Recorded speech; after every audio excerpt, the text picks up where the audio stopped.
It's Tuesday, July 8th. This is Reuters World News, bringing you everything you need to know from the front lines in 10 minutes every weekday.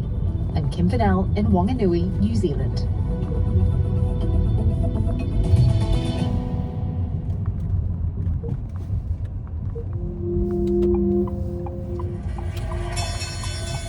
President Trump has shifted a deadline for countries to strike trade deals with the US or face harsh tariffs to August 1st. The extended deadline comes as Trump ramps up the pressure. More than a dozen countries have received notices that their tariff rates are shifting. Longtime US trading partners, Japan and South Korea, are now facing 25% levies. Here to explain is our White House reporter, Andrea Shalal. All of this is a negotiating tactic. It is intended to increase pressure on countries that perhaps were a little slow during the negotiations.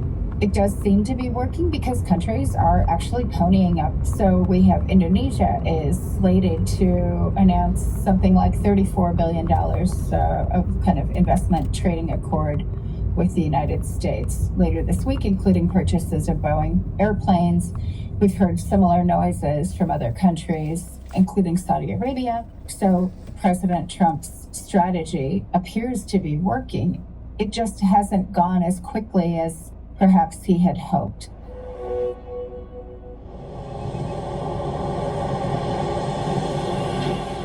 Rescue workers continue to comb the Guadalupe River in Kerr County. The now receding waters destroyed everything they touched on Friday, after pre-dawn torrential rain transformed the river into a raging torrent in less than an hour. The death toll is now around 100. Many of them are children. Camp Mystic councillors Silvana Garza Valdez and Maria Paula Zarate explain how they were, by luck, moved to another campsite downriver a week ago. They were eventually rescued by the army. The camp's 70-year-old director, Richard Dick Eastland, died while trying to save some of the children. As the search for survivors continues, debate is intensifying over how officials reacted to weather alerts which forecast the possibility of a flash flood. It's an honor to have Bibi and Sarah with us, friends of mine for a long time. US President Donald Trump welcoming Israel's Prime Minister Benjamin Netanyahu and First Lady to dinner at the White House. There's a lot to discuss, but first, a proposed accolade. I want to present to you, Mr. President, the letter I sent to the Nobel Prize Committee. It's nominating you for the Peace Prize, which is well deserved. Thank you very much. This I didn't know.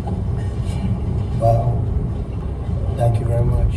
It's Trump's third face-to-face encounter with Netanyahu since returning to office in January. Since then, the US joined in on Israel's bombing of Iran's nuclear sites. The president appears to be seizing on any momentum created by the weakening of Iran, which backs Hamas, to push for a breakthrough in the Gaza war. Israeli officials are negotiating with Hamas over that, albeit indirectly, in Qatar. A Gaza deal would require some concessions from Netanyahu, who wants Hamas entirely dismantled. Jeff Mason is at the White House. President Trump views himself as a peacemaker, and he also values and puts a lot of emphasis on the relationship with Israel.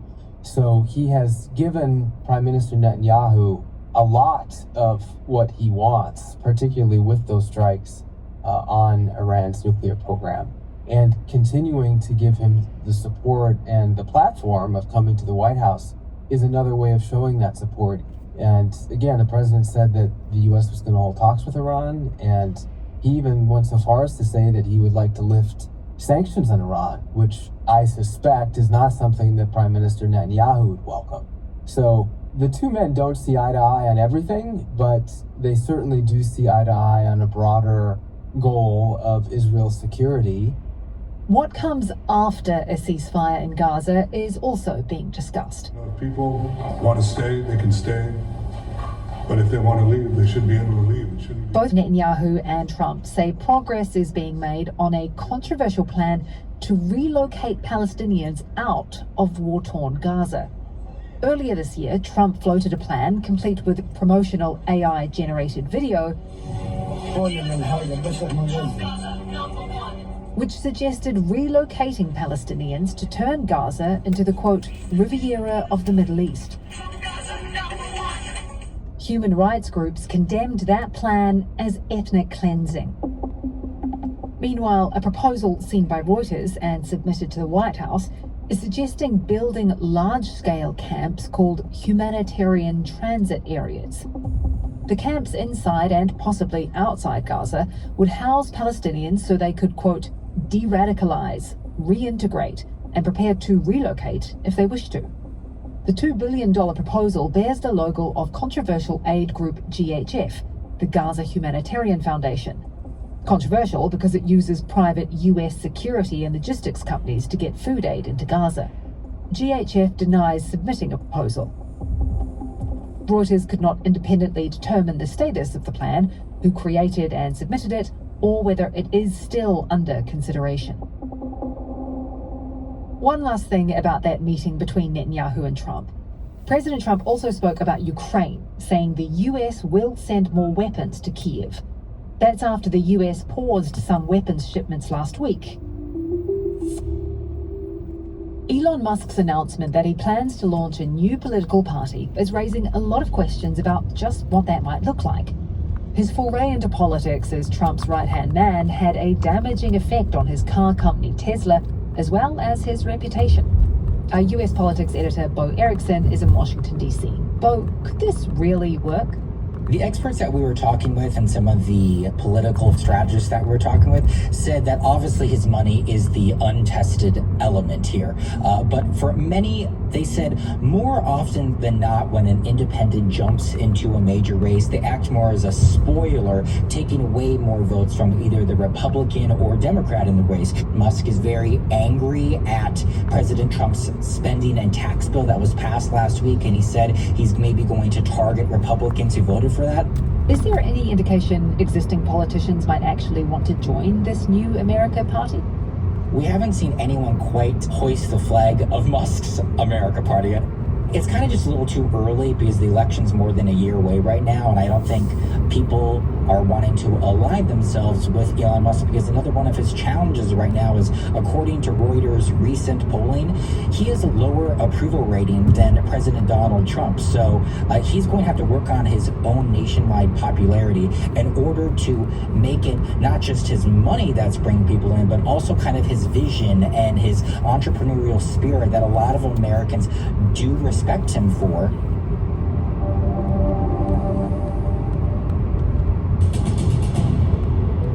Two crew members are wounded and two missing from a Greek-managed vessel after a drone attack off Yemen. That attack coming hours after Houthi militants claimed another assault in the vital shipping corridor, saying they had sunk a ship. The attacks end half a year of calm in one of the world's busiest shipping routes. Anti-government protests in Kenya have left at least 11 dead and dozens injured. Kenyan police fired on demonstrators in Nairobi who were marking the 35th anniversary of pro-democracy rallies. The death of blogger Albert Ojwang in police custody last month has given the protests fresh impetus, bringing hundreds onto the streets. Russia's recently dismissed transport minister, Roman Starovoyt, has been found dead in his car outside Moscow with a gunshot wound. State investigators believe he took his own life. The 53-year-old was fired by President Vladimir Putin earlier the same day after serving barely a year in the job. His dismissal comes amid challenges for Russia's transport sector, including shortages of spare parts in aviation and disruptions caused by Ukrainian drone attacks on airports.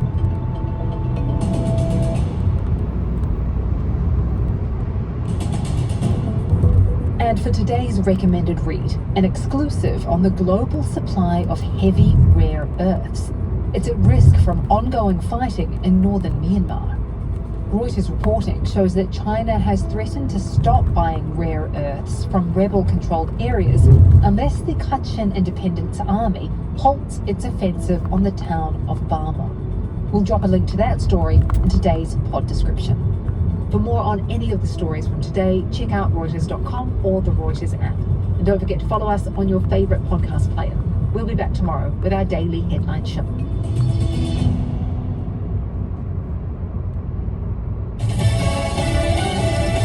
25 to 40%. I'm Chris Foster, Fox News. President Trump announces 25% tariffs on imports from two big trading partners, Japan and South Korea, even higher for some others announced so far in letters sent to those countries' leaders, with more to come. We're always subject to negotiate something that's fair, but we've talked to most of the countries, and pretty much they've had their way for many, many decades. The tariffs are due to take effect August 1st. President speaking there at the White House with Israel's prime minister. Trump says he thinks talks to end the war with Hamas and Gaza are going well. President Trump reacting to Israeli Prime Minister Benjamin Netanyahu, revealing he'd nominated him for the Nobel Peace Prize. Coming from you in particular, this is very meaningful. Thank you very much. The Israeli Prime Minister responding to a question about a two-state solution. I think Palestinians should have all the powers to govern themselves, but none of the powers should threaten us.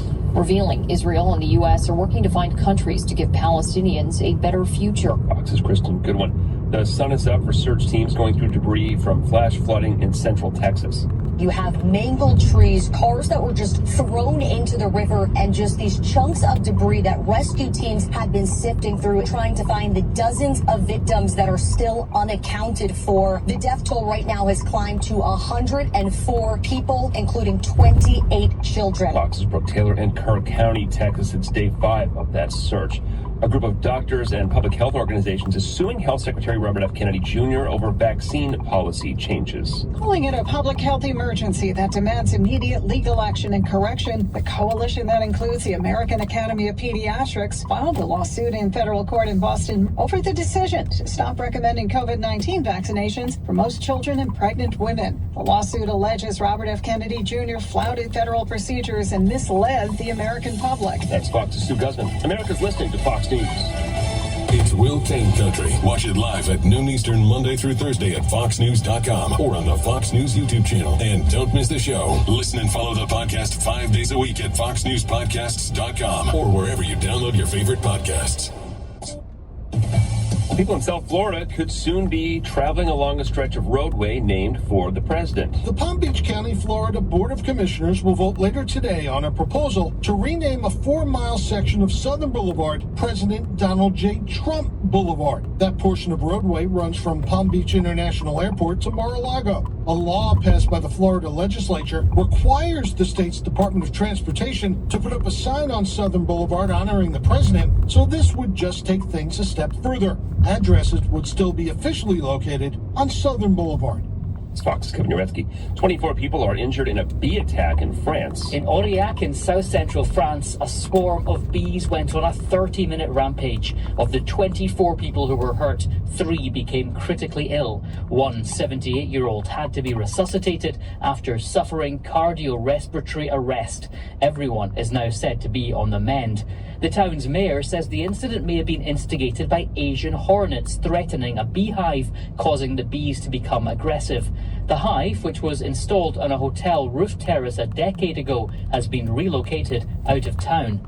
Jonathan Savage, Fox News. Now look at some weather around the country. Scattered thunderstorms will pop up across a widespread area of the Plain States, including Texas, Arkansas, and Louisiana. The heavy rain threat should lessen over areas that were impacted by catastrophic flooding over the Texas Hill Country over the next few days. Strong thunderstorms also possible along the mid-Atlantic and the Northeast today as a cold front slams into warm, unstable air.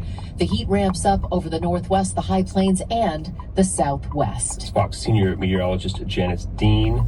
Ahead of the opening bell on Wall Street, Dow futures are down 9 points. S&P futures are up 7.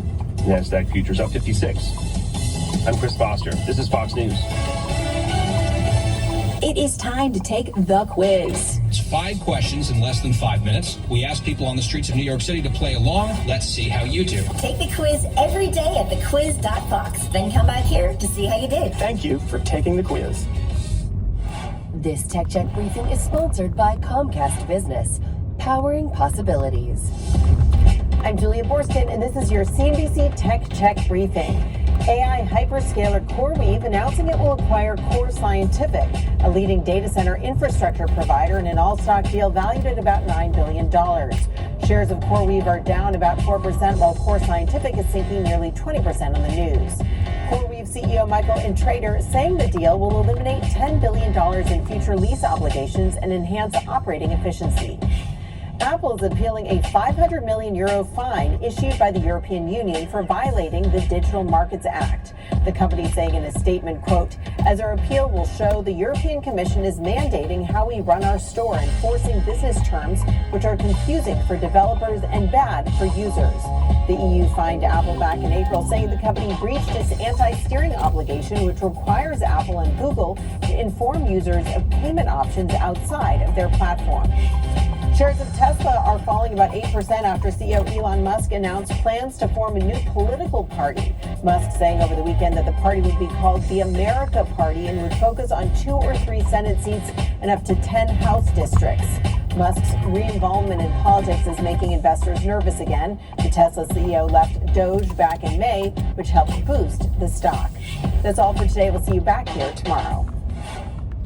This Tech Check briefing is sponsored by Comcast Business. With leading networking and connectivity, advanced cybersecurity, and expert partnership, Comcast Business helps turn today's enterprises into engines of modern business. Powering the engine of modern business. Powering possibilities.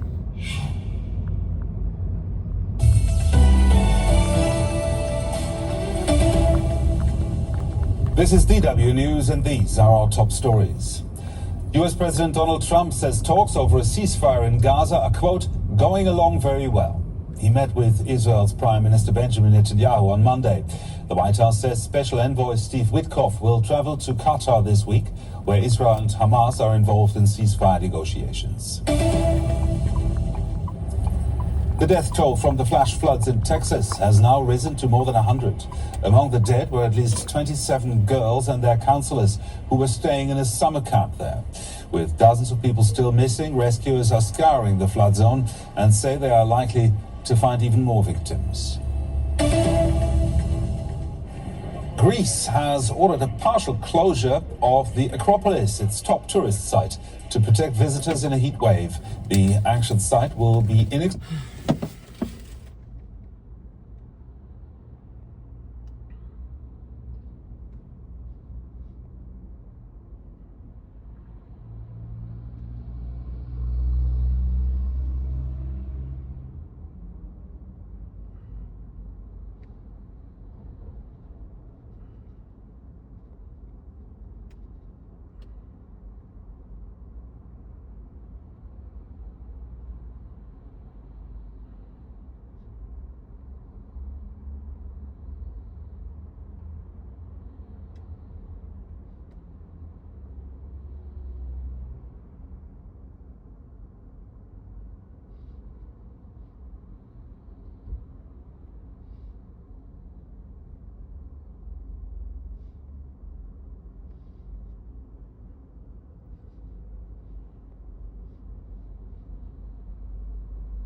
Perfumes